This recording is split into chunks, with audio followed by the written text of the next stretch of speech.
दोस्तों अब हम नेक्स्ट फंक्शन देखते हैं, पॉलिनोमियल फंक्शंस। देखो नाम से क्लियर हो रहा है, यहाँ पर जो कोई भी पॉलिनोमियल है वही यहाँ पर उसी को हम क्या बोल देंगे, फंक्शन बोल देंगे डायरेक्ट।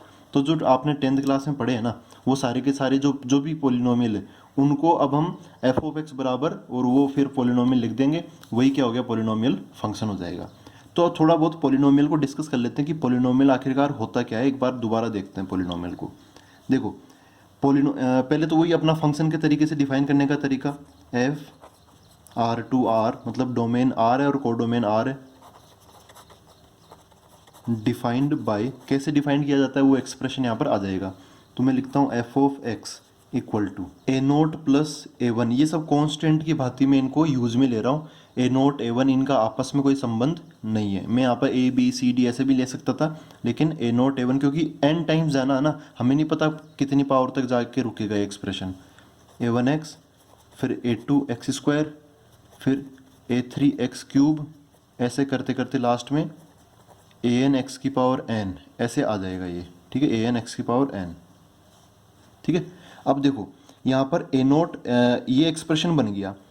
ये A note A one A two A three ये सब जो है ना, ए नोट ए वन फिर ए टू ए थ्री ऐसे करते करते ए एन, ये सब के सब क्या है, कोई कांस्टेंट कोएफिशिएंट्स है। ये सब के सब क्या है, कांस्टेंट कोएफिशिएंट्स है। मतलब ये कुछ न कुछ जैसे क्वेश्चन आएगा ना, अभी तो हम बस रिप्रेजेंट करने का तरीका लिख रहे हैं, तो अभी तो मैं यहाँ पे कुछ भी नहीं लिख सकता।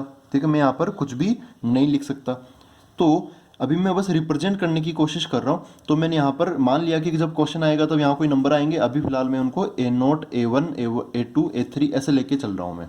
ठीक है, जैसे जैसे एक्स की पावर बढ़ रही है वैसे वैसे मैं इनको इनके साथ थोड़ा ऐसे शो करने की कोशिश कर रहा हूँ, ताकि हमें देखते पता चल जाए कि ए थ्री किसका कोएफिशिएंट है, एक्स क्यूब का है, ए एन किसका कोएफिशिएंट है, एक्स की पावर एन का, ए टू किसका कोएफिशिएंट है, एक्स की पावर टू का। लेकिन ये जो भी नंबर है ये सब के सब क्या होंगे, कोई ना कोई रियल नंबर जरूर होंगे ये। ठीक है, ये आर में बिलोंग करते हैं, होंगे फिक्स। जब क्वेश्चन आएगा तब ये फिक्स होंगे। अच्छा, पॉलिनोमियल है।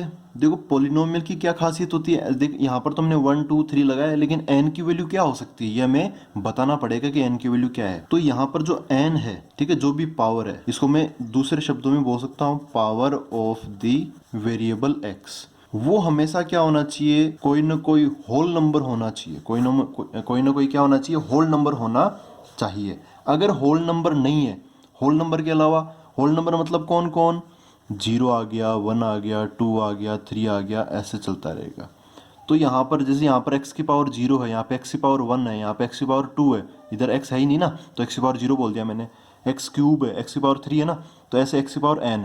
तो ये n भी क्या होगा, कोई ना कोई होल नंबर जरूर होना चाहिए। होल नंबर नहीं होगा तब हम इसको पॉलिनोमियल फंक्शन नहीं बोलेंगे, तब इसको क्या बोलेंगे वो हम अगले फंक्शंस के अंदर देखेंगे। लेकिन फिलहाल के लिए यहाँ पे इन सब की पावर्स क्या होनी चाहिए, 0 या फिर पॉजिटिव इंटीजर होनी चाहिए, मतलब होल नंबर, ये 0 और ये positive integer. For example polynomial function कौन कौन से हो गए, जैसे f of x equal to 2x plus 3। ठीक है, f of x equal to अपना x हो गया। ये कौन सा फंक्शन है, आइडेंटिटी फंक्शन है। ठीक है, तो आइडेंटिटी अभी तक जो हमने पढ़े ना, आइडेंटिटी फंक्शन और कांस्टेंट फंक्शन, वो भी पॉलिनोमियल फंक्शन की कैटेगरी में आते हैं। पॉलिनोमियल फंक्शन एक ब्रॉड कैटेगरी है, बड़ी कैटेगरी है, जिसकी स्पेशल फंक्शंस हम ऑलरेडी पढ़ चुके हैं, जैसे आइडेंटिटी फंक्शन और कांस्टेंट फंक्शन। जैसे f of x equal to 3x cube minus 5x square plus 7x minus 8 हो गया। ठीक है, ये सब के सब क्या है, पॉलिनोमियल फंक्शन है। लेकिन जैसे मैं ये बोलूँ कि f of x equal to x की पावर 2/3 माइनस एक्स की पावर 100 प्लस एक्स की पावर 2 प्लस 1, ऐसे मैं बोलूँ, तो ये जो एक्सप्रेशन है, ठीक है, ये जो एक्सप्रेशन है ये एक पॉलिनोमियल फंक्शन नहीं है। क्यों नहीं है, क्योंकि देखो यहाँ पर तो चलो ये तो इंटीजर आ रहे हैं ना, ये पावर से पॉजिटिव इंटीजर आ रही है, लेकिन यहाँ पर 2/3 है, ये पावर क्या है, 2/3। ये जो 2/3 है, 2/3 does not belongs to whole numbers, does not belongs to whole numbers. ये जो 2/3 है ये एक होल नंबर नहीं है, 0 1 2 3 इनके अंदर से नहीं आता। ये तो एक फ्रैक्शन है जिसकी वैल्यू 0.66666 ऐसे चलता रहता है, वो होती है। तो इसलिए ये पॉलिनोमियल फंक्शन नहीं है। पॉलिनोमियल फंक्शन एकदम सीधे साधे पॉलिनोमियल होते हैं, जो आप ऑलरेडी जानते हो। तो दोस्तों इस कैटेगरी के अंदर एक और नेम फंक्शन होता है, वो है लीनियर फंक्शंस, जैसे आप लीनियर पॉलिनोमियल जानते हो वैसे लीनियर फंक्शन है, छोटी सी बात है, y equal to a x plus b, ऐसा आपने लीनियर पॉलिनोमियल देखा होगा, ग्राफ भी बनाया होगा। इसका जो ग्राफ होता है वो क्या होता है, एक स्ट्रेट लाइन। इसका ग्राफ क्या होता है, एक स्ट्रेट लाइन, मतलब इसका जो ग्राफ बनेगा वो कहीं ना कहीं ऐसे या फिर ऐसे कोई ना कोई लाइन बन जाएगा, ठीक है। डोमेन रेंज, सीधी सी बात है, डोमेन रेंज क्या होगी, डोमेन इसकी आर हो जाएगी और रेंज इसकी आर हो जाएगी, कोडोमेन भी आर हो जाएगी, ग्राफ इधर से उधर जाता ही ये रहेगा। यहाँ पर जो x, यहाँ पर जो a है वो हम जानबूझकर a is not equal to 0 लेते हैं क्योंकि x यहाँ पे बचना चाहिए। अब हम कुछ और स्पेशल फंक्शंस का ग्राफ देखेंगे जो कि पॉलिनोमियल फंक्शन की कैटेगरी में है और वो आपको पता होनी चाहिए कि कौन से पॉलिनोमियल फंक्शंस इंपॉर्टेंट है। उनमें से पहला है y equal to x square, y equal to x square. इसका हम ग्राफ बना के देखेंगे और डोमेन रेंज भी देखेंगे और इनको याद रखने की कोशिश भी करेंगे। तो मैंने बहुत सारी वैल्यूज़ यहाँ पर लिख रखी है।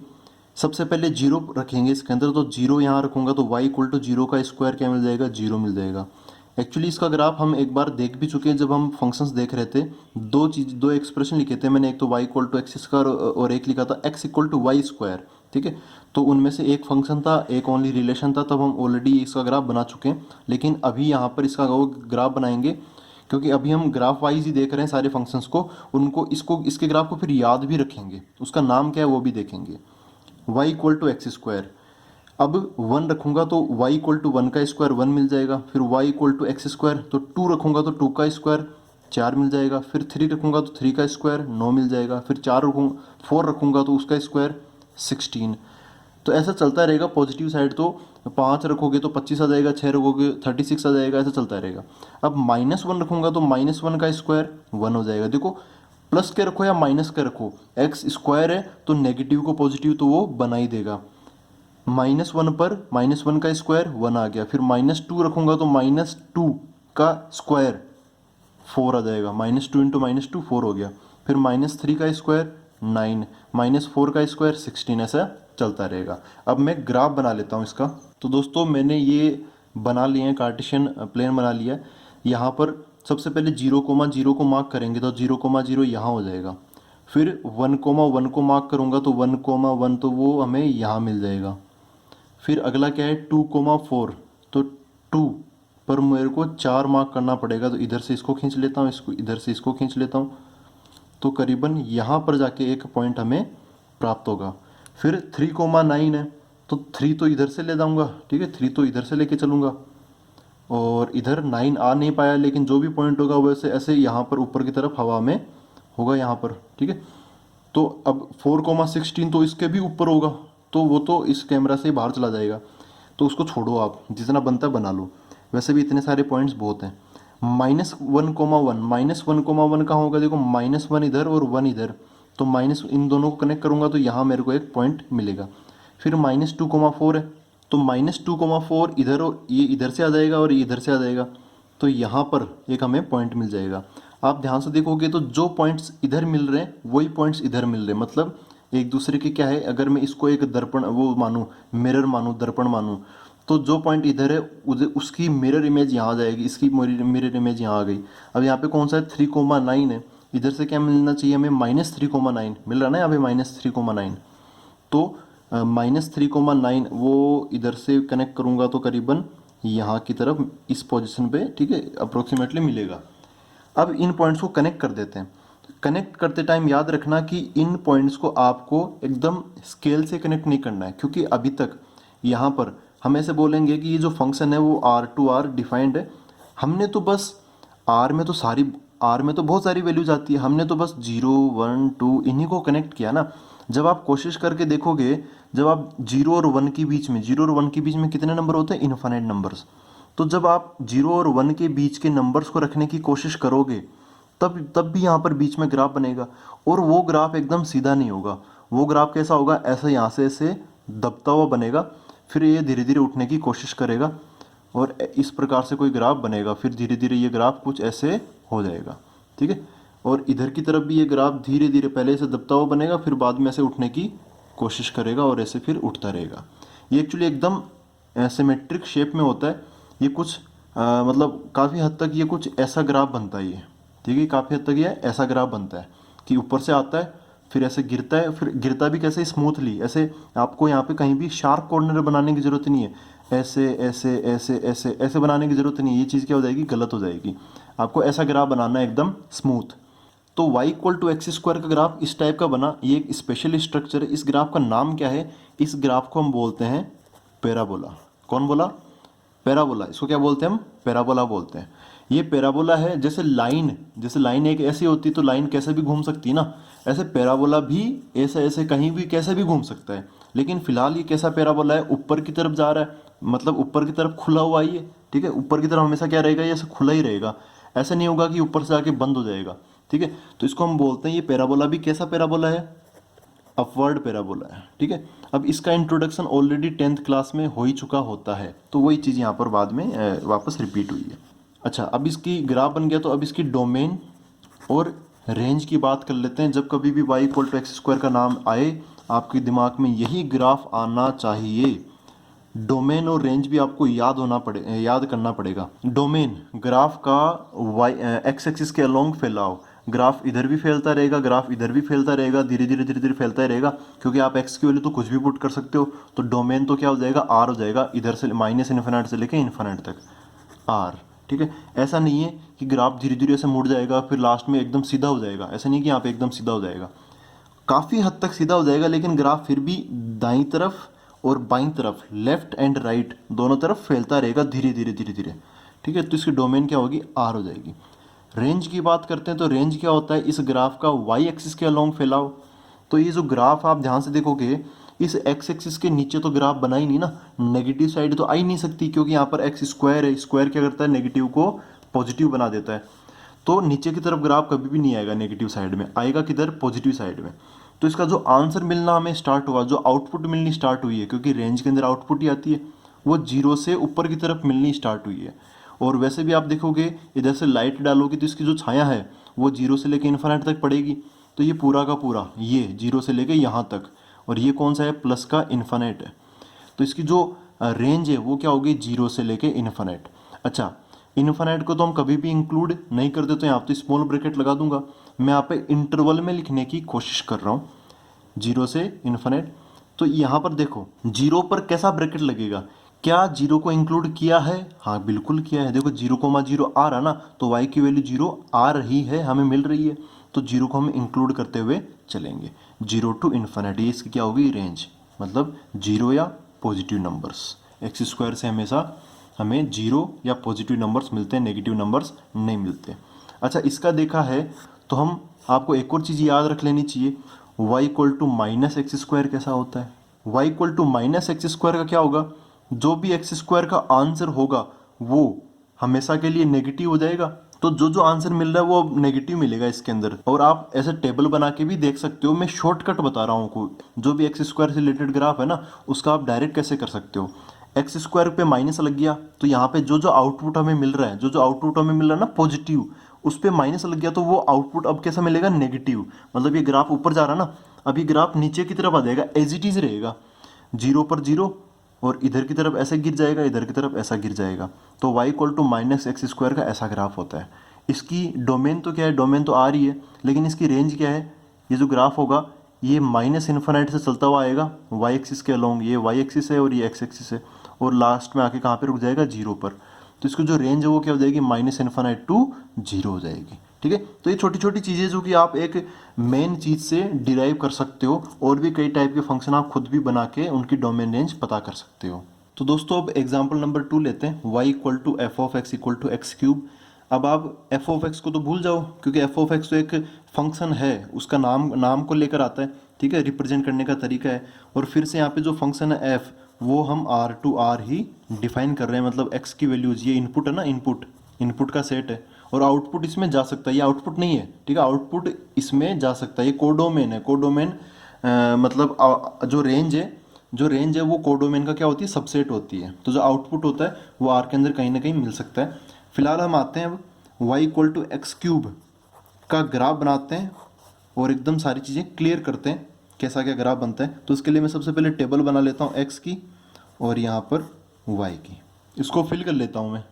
ये सारी वैल्यूज़ रखनी इसके अंदर ठीक होगी। जीरो रखते हैं सबसे पहले, तो जीरो इसमें रखूंगा तो y इक्वल टू जीरो का क्यूब क्या मिल जाएगा, जीरो मिल जाएगा। कैलकुलेशन है, छोटी सी कैलकुलेशन है इसलिए मैं लिख नहीं रहा, डायरेक्ट ही समझो, क्योंकि इतना तो आप कर ही सकते हो यार, 11th क्लास में आ गया आप। वन रखोगे तो क्या होगा, वन का क्यूब वन, फिर टू रखोगे तो टू का क्यूब, टू का क्यूब कितना होता है 8, फिर थ्री रखोगे तो थ्री का क्यूब 27।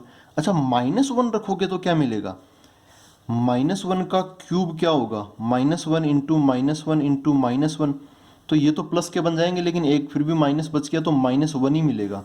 इस बार क्यूब है, क्यूब एक ओड पावर होती है, ठीक है, कि विषम संख्या है ये, जो कि इसकी घात लगी हुई है, तो उसके केस में क्या होता है, माइनस बाहर बच के बाहर आ जाता है, तो यहाँ पे माइनस वन हो जाएगा। माइनस टू रखोगे तो टू का तो क्या हो जाएगा 8, और माइनस माइनस का क्या रहेगा, माइनस फिर भी रहेगा क्योंकि यहाँ पे 3 बार माइनस आएगा, ओड नंबर ऑफ टाइम्स आएगा।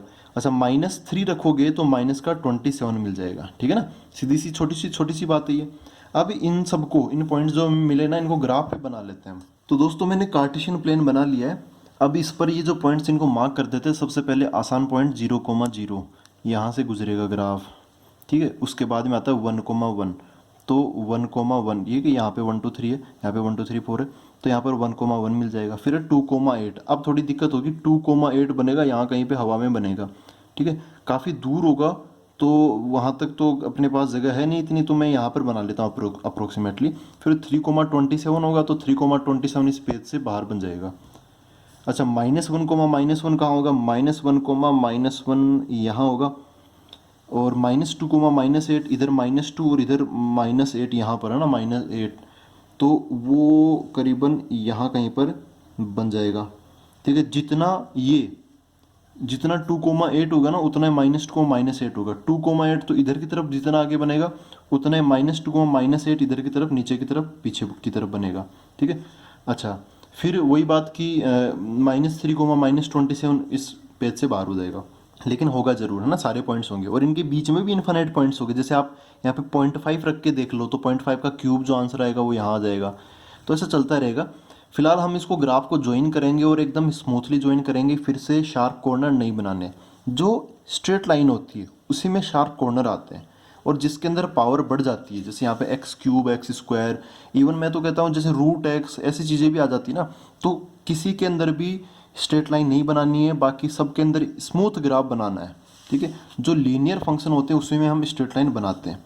अच्छा इसमें एकदम स्मूथ ग्राफ बनाना, में एकदम फ्री हैंड ग्राफ बनाना है इसका, तो ये ग्राफ इसका ऐसा कुछ बनेगा, और एक्चुअल में ऐसा ही ग्राफ बनता है जब आप हर एक वैल्यू को रख के आउटपुट निकाल के ग्राफ को प्लॉट करने की कोशिश करते हो, तो एकदम ऐसा स्मूथ ग्राफ बनता है इसका, ठीक है ना। इसका ग्राफ कुछ ऐसा होता है, ऐसा चलता हुआ आएगा, फिर बीच में से ऐसे मुड़ेगा, थोड़ा सा मुड़ेगा, और ऐसे एक घुमाव होगा इस रोड पे, ठीक है। तो ये है y इक्वल टू x³ का ग्राफ, जो कि आपको याद रखना है, कोई सपने में भी पूछ लेना तो y इक्वल टू x³ का ग्राफ बता देना, ये वाला। अच्छा अब ग्राफ बन गया, तो अब इसकी डोमेन और रेंज की बात कर लेते हैं। डोमेन क्या होगा, देखो ग्राफ भले हमें लग रहा है कि इधर ऊपर जाने की इसकी स्पीड ज़्यादा है, लेकिन धीरे धीरे ये इधर भी जाएगा ही जाएगा, क्योंकि x की वैल्यू में 4 भी डाल सकता हूँ, फिर 100 भी डाल सकता हूँ, x की वैल्यू में 1 करोड़ भी डाल सकता हूँ, तो यहाँ पे 1 करोड़ का क्यूब हो जाएगा। तो x की वैल्यू में कुछ भी डाल सकता हूँ, इनपुट कुछ भी डाल सकते हैं, तो डोमेन में कुछ भी आ जाएगा। कुछ भी मतलब कौन, सारे रियल नंबर आ जाएंगे। फिर आई बात रेंज की। रेंज क्या होगा, रेंज इस बार देखो रेंज क्या होगा, रेंज मतलब इस ग्राफ का y एक्सिस के लॉन्ग फैलाव, ठीक है, मतलब नीचे से ऊपर तक कितना फैला हुआ है ये आपको देखना पड़ेगा। तो ग्राफ देखो नीचे से ऊपर तक जा रहा है, तो कहीं ना कहीं -∞ से लेके +∞ तक हमें सारे नंबर मिलेंगे ही मिलेंगे। तो क्या होगा, ऐसा तो है नहीं कि ग्राफ ऊपर जाके मुड़ के वापस आ जाएगा, ठीक है। तो यहाँ पर जो रेंज है, रेंज क्या मिलेगी इसकी, पूरी की पूरी r, मतलब वही -∞ टू इन्फिनिट, ये भी -∞ टू इन्फिनिट। ऐसे इंटरवल की फॉर्म में ऐसे लिखो या सेट की फॉर्म में r लिखो, इंटरवल की फॉर्म एक ही बात है सारा, ठीक है। तो ये था y इक्वल टू x³ का ग्राफ। ये दो ग्राफ x² का और x³ का, एक्चुअली हम ऐसा 3 ग्राफ देख लिए, 4 ही समझ लो, y equal to constant, y equal to x, y equal to x², y equal to x³, ये ग्राफ हम देख चुके हैं, और इन सब का ग्राफ आपको याद होना चाहिए। तो दोस्तों अब हम देखते हैं रेशनल फंक्शंस, जैसा कि नाम से लग रहा है रेशनल फंक्शन, रेशनल नंबर का नाम तो रेशनल नंबर्स का नाम तो आपने सुना ही होगा। उसमें क्या होता है, ऐसे आता है एक नंबर ऊपर और एक नंबर नीचे ना, पी बाई क्यू टाइप का। लेकिन यहाँ पर रेशनल नंबर नहीं है, रेशनल फंक्शन है। तो ये जो फंक्शन होगा ये भी कुछ इसी प्रकार का होगा, f of x upon g of x type का होगा। ठीक है, ऊपर वाला फंक्शन एफ ऑफ एक्स, नीचे वाला जी ऑफ एक्स। यहाँ पर एफ ऑफ एक्स और जी ऑफ एक्स इन दोनों का पॉलिनोमियल फंक्शन होना आवश्यक है। ऊपर वाला भी पॉलिनोमियल और नीचे वाला भी पॉलिनोमियल। पॉलिनोमियल हम ऑलरेडी जानते ही हैं। ठीक है, पॉलिनोमियल ही होना आवश्यक है। ऊपर ऐसा नहीं कि अजीब सी पावर वाला आ गया, नीचे अजीब सी पावर वाला होगा, वो नहीं चलेगा, वो रेशनल की कैटेगरी में आएगा ही नहीं। फिर रेशनल कौन होता है, पॉलिनोमियल अपॉन पॉलिनोमियल फंक्शन। अब ये कंडीशन आती है, तो अगर आपने वो डोमेन रेंज वाला लेक्चर देखा है तो यहाँ पर एक प्रॉब्लम है। क्या प्रॉब्लम है भाई, न्यूमरेटर अपॉन डिनोमिनेटर वाली सिचुएशन है। और डिनोमिनेटर का कभी भी जीरो होना मतलब सही नहीं है, जीरो होना कभी भी शुभ नहीं है उसका। तो आपको इस रेशनल फंक्शन के अंदर एक कंडीशन का हमेशा ध्यान रखना है कि जी ऑफ एक्स कभी भी जीरो के बराबर नहीं होना चाहिए। ठीक है, अब रेशनल फंक्शन के एग्जाम्पल्स क्या हैं वो देखते हैं। इसके एग्जाम्पल्स कुछ ऐसे हैं, जैसे f of x equal to 2x plus 3 upon 3 minus x. ठीक है, तो यहाँ पर अगर मैं बोलूँ कि भाई बताओ इसकी डोमेन क्या है, इसकी डोमेन क्या है, देखो वही चीज़ है ना, एफ ऑफ एक्स, वहाँ पे f of x by g of x था। ये सब कुछ एक नोटेशन है, दिखाने का तरीका है। एफ ऑफ एक्स मैंने इधर लिख दिया, ये जो रेशनल फंक्शन था उसका नाम मैंने इधर लिख दिया। ये यहाँ पर एफ ऑफ एक्स का काम कर रहा है और यहाँ पर जी ऑफ एक्स का काम कर रहा है। कुल मिला के बात वही है, ऊपर पॉलिनोमियल अपॉन नीचे पॉलिनोमियल। ठीक है, डोमेन निकालनी है तो डोमेन के लिए क्या करोगे आप, यहाँ पे नीचे वाला जो नंबर है इसको बीमारी क्या है, न्यूमरेटर अपॉन डिनोमिनेटर, डिनोमिनेटर की बीमारी है इसको। तो जो डिनोमिनेटर है वो जीरो के बराबर नहीं होना चाहिए। तो x उधर चला गया, तो x is not equal to 3, x 3 के बराबर नहीं होना चाहिए।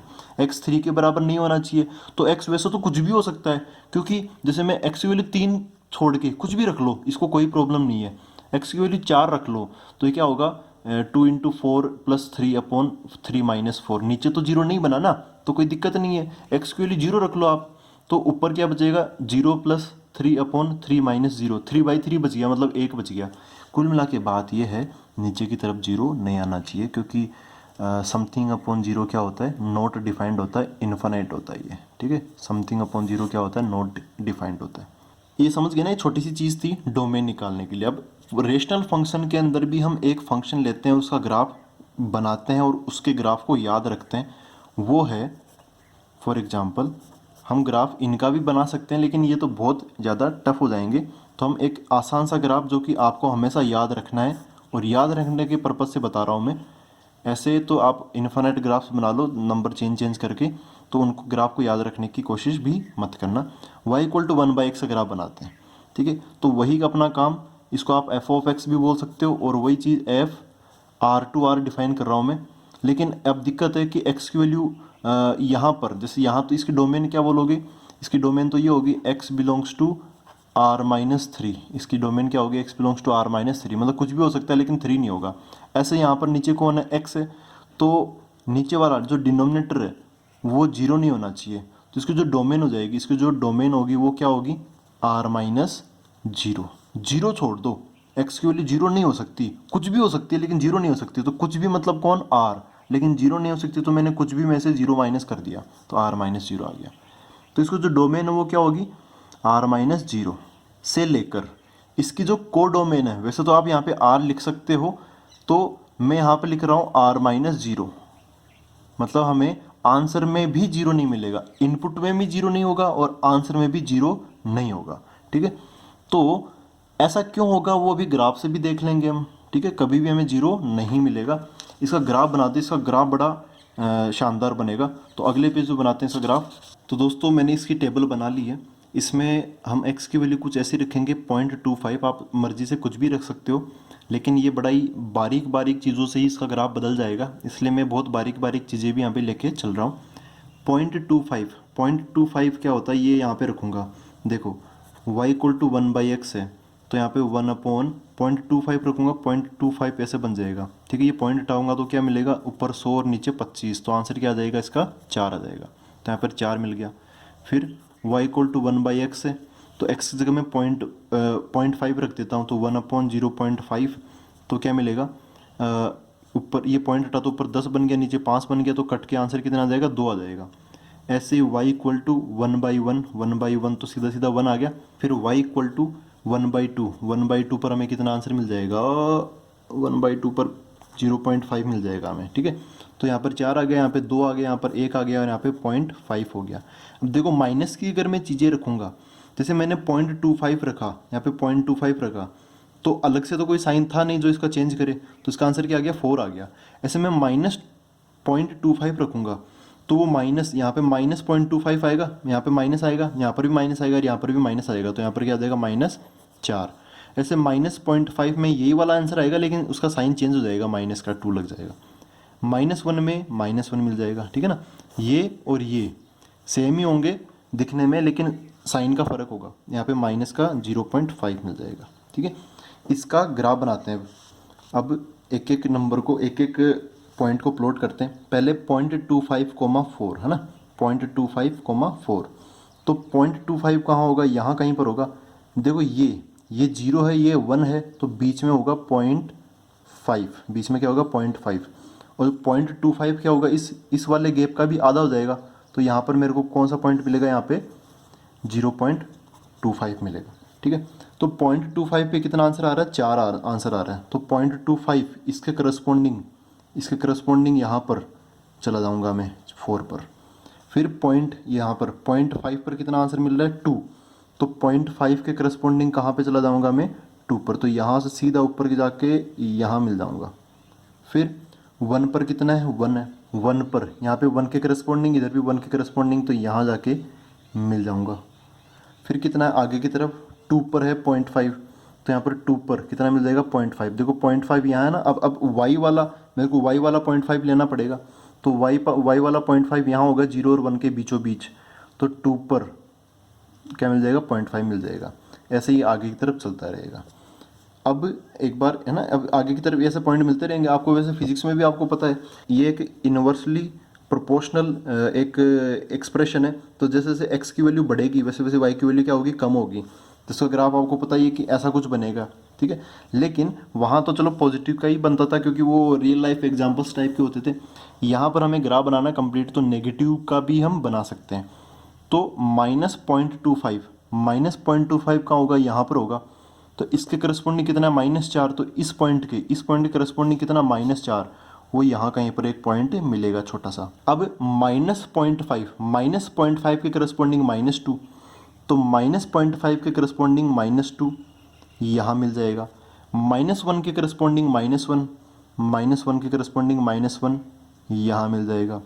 -2 के करस्पॉन्डिंग -0.5, -x पे ढूंढो -2, ये रहा। y पे ढूंढो -0.5, ये रहा। तो इधर से ये आएगा, इधर से ये आएगा, तो ये एक यहाँ पर पॉइंट मिल जाएगा। फिर इधर की तरफ कोई पॉइंट छोटा सा मिल जाएगा, ठीक है ना। ऐसे चलता रहेगा। अब इनको हम एक कंटिन्यूस, एक फ्री हैंड से इनको कनेक्ट कर देते हैं। फिर से कोई स्ट्रेट लाइन वगैरह मत बनाना, स्केल से मत करना, फ्री हैंड करना। इनको कनेक्ट करने पर हमें एक ऐसा ग्राफ मिलेगा, इधर चिपका हुआ ग्राफ आएगा, चिपकेगा नहीं इसके, लेकिन दूर रहेगा इससे, हमेशा ऐसा ग्राफ मिलेगा। और इधर की तरफ भी, इधर छोटे छोटे वो पॉइंट्स इसके करीब मिलते रहेंगे, लेकिन कभी भी एक्स एक्सिस के ऊपर नहीं आएंगे। इसका जो ग्राफ है वो ऐसे आके इधर से फिर घूमेगा, ऐसे घूम कर ऐसा बनेगा, ठीक है। तो ये ऐसे इस टाइप का बन गया, ये उधर झांकता हुआ, इधर झांकता हुआ।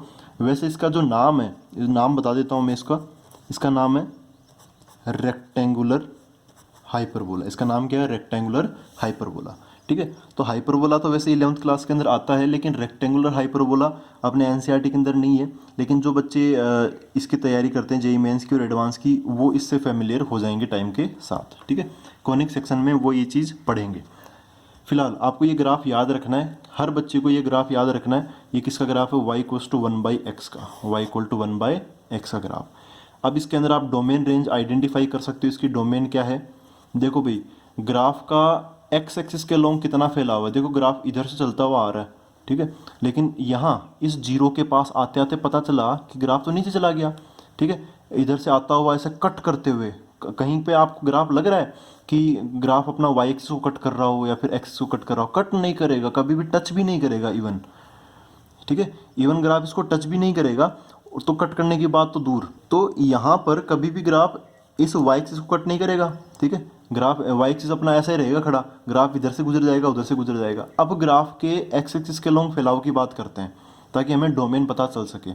तो ग्राफ इधर माइनस इन्फिनिटी से चलता हुआ आएगा और यहाँ पर ग्राफ इसके करीब पहुँच जाएगा, तो इसका मतलब एक्स की वैल्यू यहाँ पे बहुत करीब तक आ जाएगी, लेकिन जीरो नहीं आएगी क्योंकि जीरो हम इसमें पुट कर ही नहीं सकते। 1/0 क्या हो जाएगा, नॉट डिफाइंड। तो इसके करीब पहुँच जाएगा लेकिन जीरो नहीं होगा। फिर उधर इसके करीब से चालू होगा, ठीक है, ये ग्राफ इसके काफ़ी करीब पहुँच जाएगा लेकिन कभी भी ये ग्राफ इसके ऊपर नहीं आएगा। तो फिर से यहाँ पे जीरो उधर से भी छूट गया इधर से भी छूट गया, ग्राफ आगे और पीछे बनता रहेगा लेकिन जीरो कभी नहीं आएगा, ठीक है। तो आप इसको बोल सकते हो कि इसकी जो डोमेन है वो होगी माइनस इन्फिनिट से जीरो तक इधर की तरफ, यूनियन फिर जीरो से लेके इन्फिनिट तक। मैंने यहाँ पे कहीं पर भी कैपिटल ब्रैकेट जो स्क्वायर ब्रैकेट है वो नहीं लगाया क्योंकि इन्फिनिट को तो वैसे भी इंक्लूड नहीं करते, जीरो वैसे इंक्लूड हम करेंगे नहीं यहाँ पर फंक्शन की डोमेन की वजह से। और दूसरे एक्सप्रेशन के रूप में आप इसको ऐसे भी लिख सकते हो, डोमेन को यहाँ से लेके यहाँ तक एक साथ लिख देते हैं, माइनस इन्फिनिट से इन्फिनिट, लेकिन जीरो को छोड़ते हुए चलना है तो माइनस जीरो लगा दूंगा मैं इसको। तो आप ऐसे भी लिख सकते हो इंटरवल में। फिर इसको तीसरे शब्दों में आप इसको ऐसे भी लिख सकते हो, माइनस इन्फिनिट से इन्फिनिट, ये तो सारे रियल नंबर आ गए तो इसको मैं आर लिख देता हूँ माइनस, यहाँ पर क्या मिल गया हमें, जीरो हमें हटाना पड़ेगा। तो इसकी डोमेन क्या होगी, आर माइनस जीरो, जो कि हमने स्टार्टिंग में यहाँ पर लिखा था। अब यहाँ पर रेंज की बात करते हैं। रेंज मतलब क्या, इस ग्राफ का वाई एक्सिस के अलोंग फैलाव, ठीक है। अगर मैं इधर से लाइट डालूंगा इधर से लाइट डालूंगा तो इसकी जो छाया होगी वो ऐसे आके इस पर गिरेगी, लेकिन आप ध्यान से देखो इस पोर्शन की छाया इस पॉइंट से ऊपर ऊपर ही होगी, इस ओरिजिन पर इधर से और इधर से कहीं से भी मैं लाइट डालूं तो इस पॉइंट पर छाया नहीं पड़ेगी, ठीक है। मैं इधर से डाल रहा हूँ लाइट से, ऐसा नहीं कि इधर से लाइट डालेंगे तो इसकी छाया इधर पड़ जाएगी, ऐसे आड़ी तिरछी लाइट नहीं डाल रहे हम, ठीक है। इधर से डाल के देखते हैं तो इस पोर्शन की जो छाया होगी वो यहाँ पर गिरेगी, लेकिन इस पॉइंट पे छाया नहीं गिरेगी क्योंकि ये ग्राफ एक्स एक्सिस पे नहीं आएगा। जब तक ये एक्स एक्सिस पे नहीं आएगा तो इस पॉइंट पर गिरने लायक छाया भी नहीं बनेगी, ठीक है। आप फैलाव के तरीके से भी देख सकते हो, ग्राफ यहाँ से लेके यहाँ तक जाएगा लेकिन ये इसको टच नहीं करेगा तो कभी भी ग्राफ जीरो पर नहीं पहुँचेगा, बस जीरो से पहले ही रुक जाएगा। ऐसे ये ग्राफ फिर वापस जीरो से जस्ट आगे से, जस्ट आगे मतलब जस्ट के अंदर बहुत छोटी छोटी नंबर आ गए तो जस्ट आगे से चालू होगा लेकिन जीरो से स्टार्ट नहीं होगा। फिर उसके बाद ऊपर जाएगा ग्राफ तो इधर भी ऊपर की तरफ इसका जो फैलाव है वो बढ़ता चला जाएगा। तो इसकी जो रेंज है वो क्या हुई, आउटपुट माइनस इन्फिनिट से जीरो तक, जीरो को इंक्लूड नहीं करेंगे, फिर जीरो को इंक्लूड नहीं करते हुए जीरो से लेके इन्फिनिट तक बोल देंगे हम, तो हो जाएगा माइनस इन्फिनिट से जीरो तक, यूनियन जीरो को इंक्लूड नहीं करेंगे तो स्मॉल ब्रैकेट लगा रहा हूँ मैं, यूनियन जीरो टू इन्फिनिट। दूसरे शब्दों में इसको बोल सकता हूँ माइनस इन्फिनिट से इन्फिनिट तक, लेकिन जीरो को हटा दिया क्योंकि इसमें तो सब आ गया ना, जीरो भी आ गया था वो हमने हटा दिया, इसमें जीरो को हटा स्टार्टिंग से हटाते हुए चल रहे हैं। और तीसरे शब्दों में इसको बोल सकते हैं आर माइनस जीरो। ये चीज़ क्या है, ये आर ही तो है तो इसको हम आर माइनस जीरो, तो डोमेन भी ये है, रेंज ये होगी। और जो आप यहाँ लिखोगे वही क्या होगी, सॉरी आपको दिखा नहीं यार, डोमेन तो ये है ही, रेंज भी ये है, कोडोमेन जो आप यहाँ पे लिखोगे वो हो जाएगा। आप कोडोमेन के तरीके से यहाँ पर ये आर माइनस जीरो भी लिख सकते हो और आर भी लिख सकते हो, लेकिन ये याद रखना इस रेंज से छोटी कोडोमेन मत लिखना क्योंकि कोडोमेन रेंज से बड़ी होती है, रेंज खुद कोडोमेन का एक सबसेट होता है। तो आई होप ये आपको क्लियर हुआ है। अब एक छोटी सी चीज़ आती है जो कि एनसीईआरटी के अंदर तो नहीं है लेकिन मैं बता देता हूँ उसको, वो ये है नोट इरेशनल फंक्शंस आते, जैसे कि नाम से लग रहा है ये एनसीईआरटी के अंदर नहीं है, यहाँ पर नाम से लग रहा है कि इरेशनल फंक्शन, इरेशनल नंबर्स आते हैं ना उस टाइप का फंक्शन आएगा। इरेशनल नंबर तो ऐसा आता था 2 या 3 इस ऐसे टाइप की चीज़ों, और यहाँ पे अंडर लग जाए या क्यूब रूट लग जाए ना, ऐसे नंबर आते थे। तो यहाँ पर क्या होगा, 2 और 3 के बजाय यहाँ पे अब वेरिएबल फंसा हुआ होगा, पावर तो वैसी ही होगी यहाँ पर, जैसे for example f of x equal to root x, f of x equal to x की पावर 2/3, ठीक है। फिर f of x equal to 7x minus 3 की पावर, इसका अंडरूट आ गया, प्लस फिर एक्स स्क्वायर प्लस ऐसे कुछ न कुछ ऐसे और नंबर आ गए। लेकिन कहीं ना कहीं आपको यहाँ पे रूट वगैरह ज़रूर दिखाई देगा इरेशनल फंक्शंस के अंदर। ये इरेशनल फंक्शंस है जो कि अपने यहाँ पर नहीं है, तो इनका हम ग्राफ वगैरह डिस्कस भी नहीं करेंगे। इनमें जनरली डोमेन के क्वेश्चन बन जाते हैं, तो वो तो हम बिना ग्राफ के भी बना सकते हैं। जैसे यहाँ पर क्या है, रूट एक्स है ना, तो हम कोशिश करेंगे यहाँ पर कि जो रूट के अंदर वाली चीज़ है x greater than equal to zero होना चाहिए। यहाँ पर रूट के अंदर वाली चीज़ क्या है, एक्स है ना, वो जीरो या जीरो से बड़ी होनी चाहिए। क्यों होनी चाहिए, वो हम ऑलरेडी जो डोमेन का जो वीडियो लेक्चर था उसके अंदर हमने डिस्कस किया था, एकदम पूरे डिटेल से डिस्कशन किया था उसका। यहाँ पे कोई दिक्कत होगी नहीं। यहाँ पे रूट है तो यहाँ पे 7x-3, ठीक है। तो ये जो चीज़ है वो जीरो या जीरो से ज़्यादा होनी चाहिए, फिर हम डोमेन निकाल लेते हैं। तो अब हम वैसे इनके क्वेश्चन हम करेंगे ना, उसकी टेंशन मत लो, इसके क्वेश्चन हम करेंगे, एक्सरसाइज में भी है।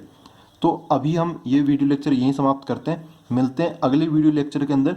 अब जो अपने खास खास फंक्शन बच गए, मॉडुलस फंक्शन, सिग्नम फंक्शन और greatest integer function, fractional part function, और साथ में छोटी मोटी अलजेब्रा इनकी देखेंगे, ठीक है ना। Thank you very much.